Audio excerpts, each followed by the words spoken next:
Bonjour, alors je suis le docteur Kimono Isaac, médecin cardiologue, et je vous remercie énormément pour l'intérêt que vous portez à mes publications. Tout cela pour préserver notre santé, notamment notre santé cardiovasculaire. Partagez énormément, informez vos proches afin que chacun de nous puisse préserver sa santé, car elle est très précieuse. Alors aujourd'hui, nous allons parler de l'automédication. L'automédication, qu'est-ce que c'est? L'automédication, est-ce que c'est une bonne chose? Est-ce que nous devons la pratiquer ou pas? C'est de ça que nous allons parler aujourd'hui. Alors, qu'est-ce que l'automédication? L'automédication, c'est le fait de prendre un traitement ou certains médicaments pour se soigner une maladie ou un mal quelconque, sans l'avis d'un professionnel de santé. Alors, c'est une pratique qui date de très très longtemps et qui est perçue comme simple, rapide, palliative et même anodine. Et pour quelques symptômes, un mal de tête, une toux simple, une fatigue quelconque, on se précipite pour aller prendre un médicament à côté, aller à la pharmacie soi-même acheter des médicaments sans la prescription d'un médecin et même prendre le conseil même du voisinage, prendre les décoctions et autres sans l'avis d'un professionnel de santé. Mais est-ce que cela nous arrange? Est-ce que cela est bien? Même si parfois, nous le faisons en attendant d'aller rencontrer un médecin, cela ne reste pas sans présenter des risques pour notre santé. Alors, l'automédication, dans certaines conditions, peut nous aider avant de rencontrer un médecin, mais de façon générale, elle ne reste pas sans danger. Elle présente des risques pour notre santé. Alors, dans cette vidéo, nous allons parler des conséquences de l'automédication. Avant d'aborder les conséquences de l'automédication, nous allons présenter en quelques points les causes de l'automédication, puis aborder les conséquences et donner quelques conseils afin d'éviter les dangers liés à l'automédication. Alors, premièrement, quelles sont les causes de l'automédication?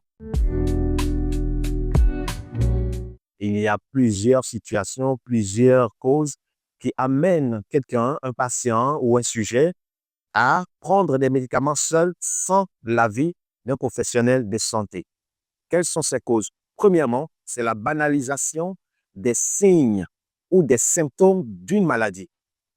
La banalisation des symptômes d'une maladie. Très souvent, lorsque nous avons mal à la tête, on se dit, bon, ce n'est pas encore trop fort. On dit, ben, maman, papa, est-ce que tu ne vas pas à l'hôpital? Est-ce que tu ne vas pas voir un médecin? Je dis, non, mon fils, c'est pas trop compliqué, c'est juste léger. Donne-moi le paracétamol, là, ça va se calmer. Ou bien j'ai mal au dos, bon, c'est pas encore trop fort, je peux prendre un médicament. Ou bien je tousse, ben, est-ce que tu ne peux pas me donner tel médicament? Va à la pharmacie, me prendre un médicament. On te dit, bon, il faut consulter. Non, bon, c'est pas, ça ne nécessite pas d'aller à l'hôpital. Donne-moi tel, je peux acheter tel pour me soigner.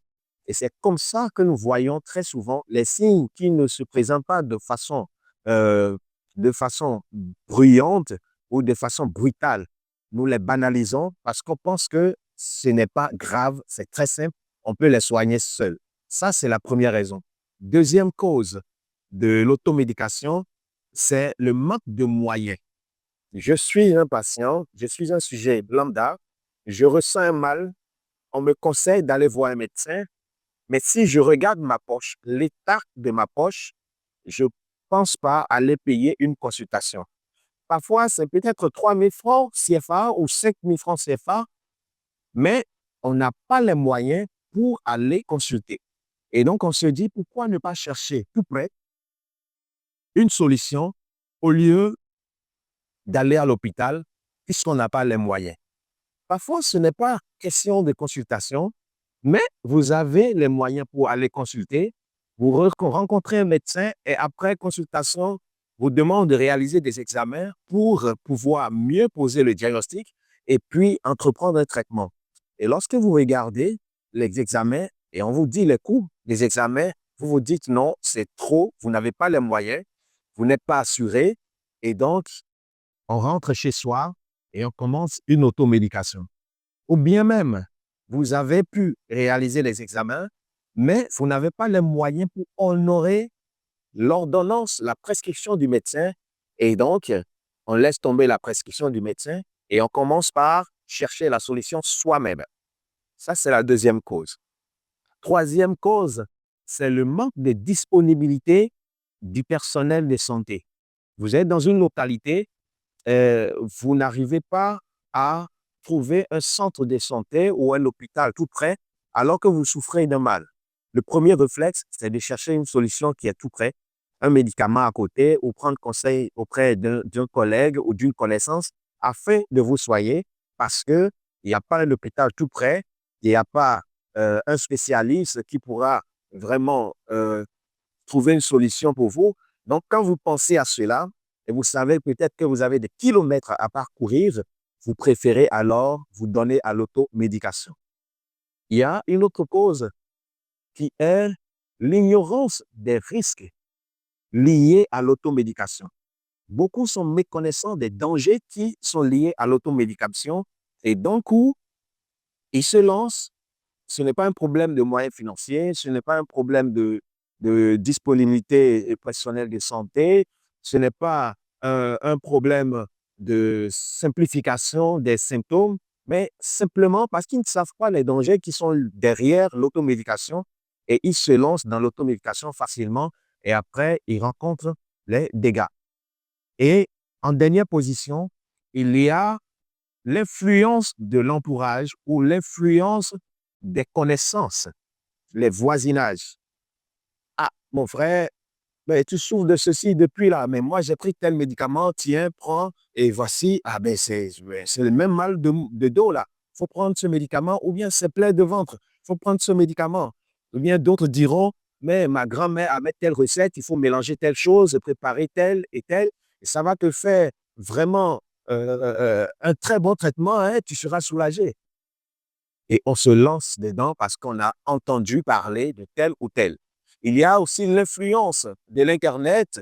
On vous propose telle recette, on vous propose tel médicament en ligne et puisque vous souffrez et vous avez l'impression que c'est le même mal que les gens présentent et d'un coup, vous vous lancez. C'est ça, l'influence de l'entourage ou l'influence des connaissances, l'influence de l'environnement sur vous, pouvant vous amener à pratiquer l'automédication.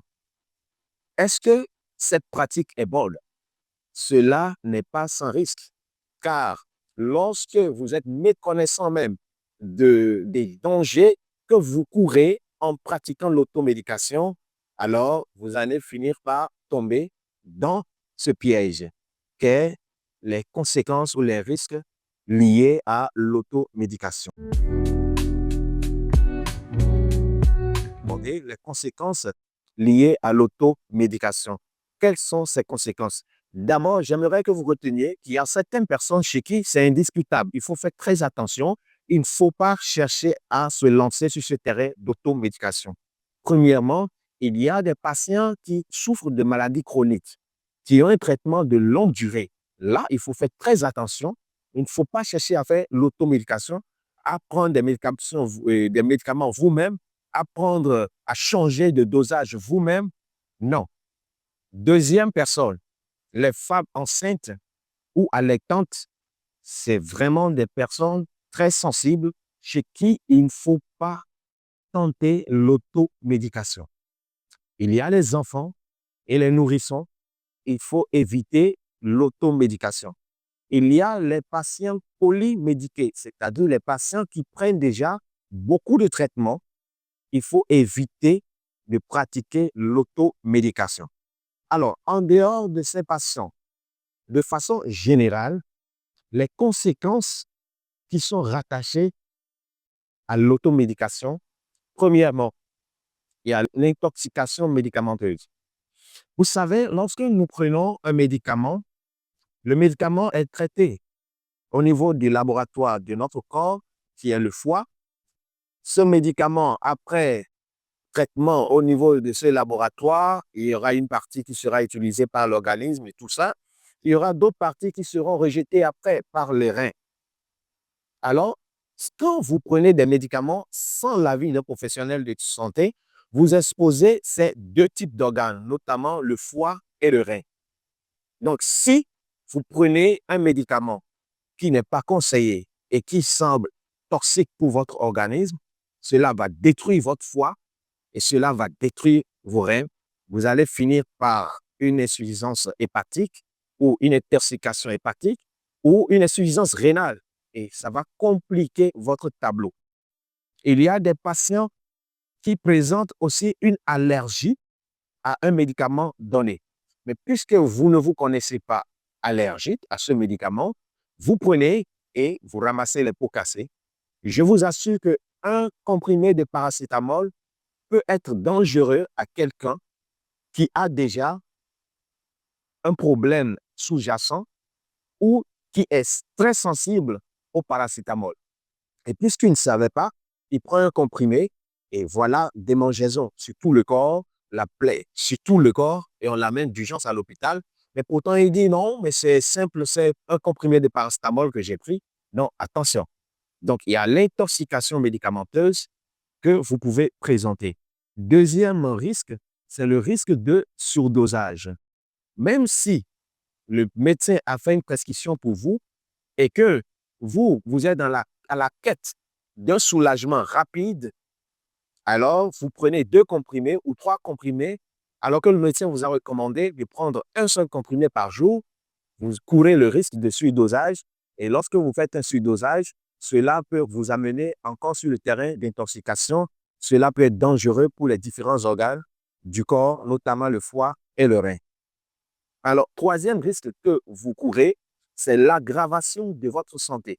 Parce que le médecin a prescrit un traitement pour votre maladie, il sait pourquoi il a donné tel dosage, telle fréquence de prise, mais vous changez la posologie, vous voulez prendre vous-même ce que vous comprenez du médicament, ou vous partez acheter un autre médicament que vous prenez, vous risquez d'aggraver votre situation et cela vous amènera à l'hôpital dans un tableau très complexe. Il y a également l'augmentation des effets secondaires. Lorsque vous donnez à l'automédication, vous allez trouver les effets secondaires un peu partout, alors que vous auriez pu parler de la situation à un médecin et puis facilement pallier à tout cela. Il y a les erreurs diagnostiques. Lorsque vous vous donnez à l'automédication, vous pouvez très bien faire une erreur diagnostique parce que vous n'êtes pas médecin, vous n'avez pas été formé en la matière et simplement sur une lecture sur Google ou les conseils d'une connaissance, vous pensez que vous connaissez déjà la maladie, eh bien, vous pouvez vous tromper de diagnostic et là, c'est encore très grave quand vous prenez un médicament qui ne correspond pas au mal dont vous souffrez. Et en dernière position, il y a les interactions médicamenteuses. Lorsque vous prenez vous-même les médicaments, alors que vous avez déjà un traitement en cours ou d'autres médicaments que vous prenez, vous ne savez pas l'interaction médicamenteuse entre les composantes chimiques.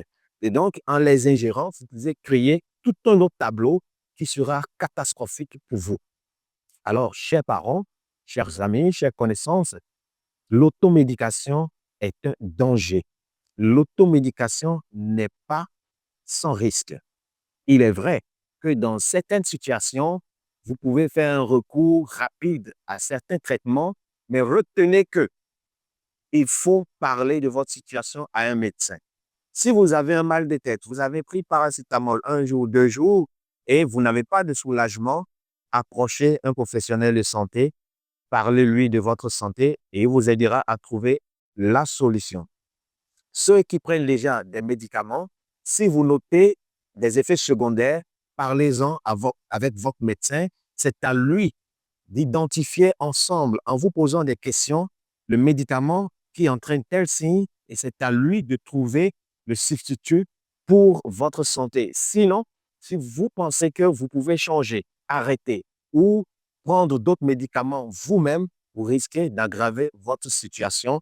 Et donc, retenez en un mot que l'automédication est dangereuse. N'allez pas acheter des médicaments n'importe où. N'allez pas acheter des médicaments sur les réseaux n'importe comment, mais consultez un médecin, prenez des conseils, consultez un pharmacien, prenez des conseils afin de préserver votre santé. Je vous remercie.